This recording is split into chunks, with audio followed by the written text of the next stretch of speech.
this video, you probably have an idea that Ford uses a cover over the transmission on the bottom. It's not really a skid plate. It's more of a cardboard composite type material.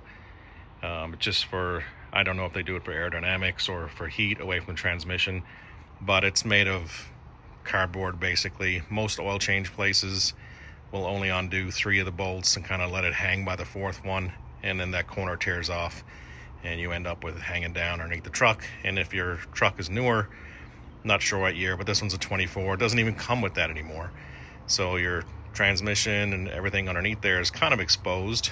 I guess Ford says it's no problem, but I'll just take a look underneath and show you. So here's where that cover would be. You could kind of just cover this area right here, and in my opinion, it's almost as if it's there just to catch oil leaks, transmission leaks, and kind of hold on to them until you're out of your warranty, and then there's not much you can do about it.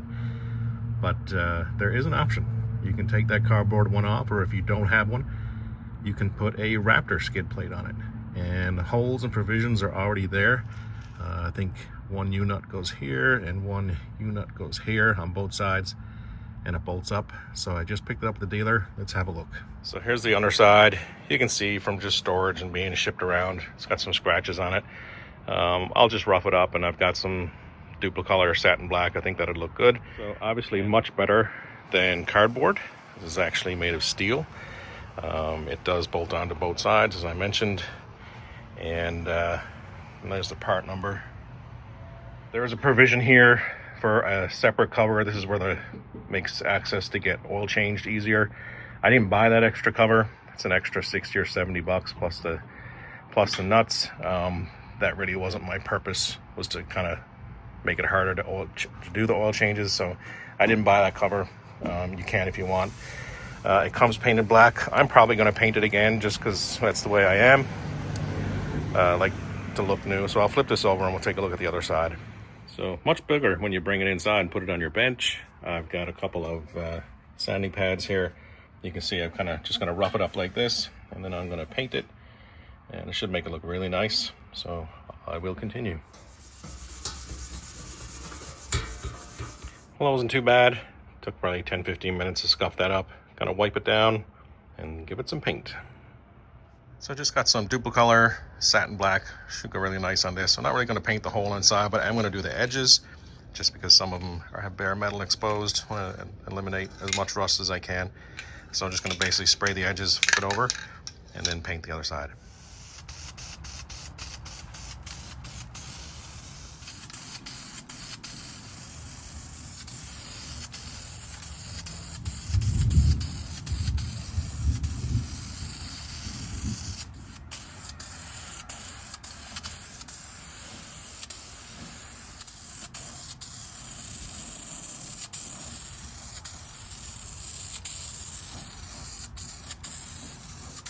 Well, that came out pretty good.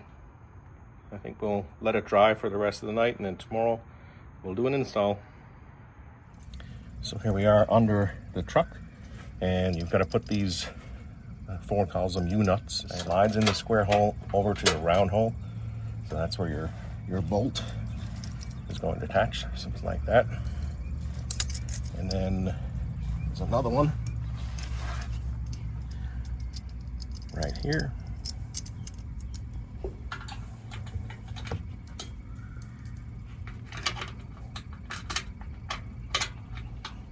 Yep, just like that. And do the same on the other side.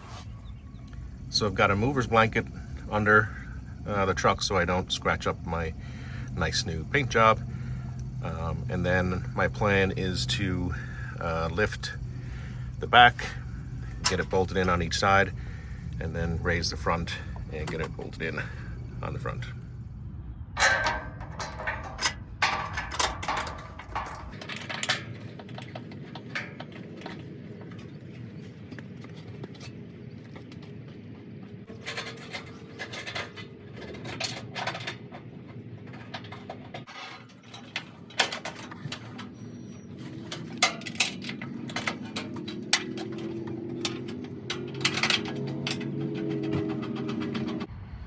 There you go, 13 mil socket.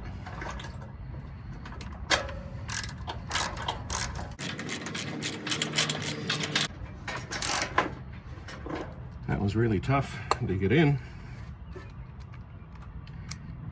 I know it wasn't cross-threaded. It went in halfway nicely.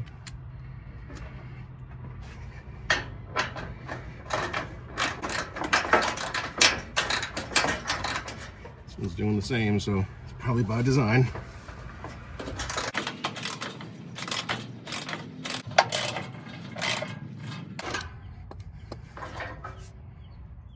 And that's it. Just the 4 nuts. I did use an impact gun on the other side. Made it a lot easier to get those bolts in. But looks good. Some protection. And if you're in an area where it's prevalent for catalytic converter thefts, this is something you might want to look into also, because the cats are totally covered. That's it. Another job done.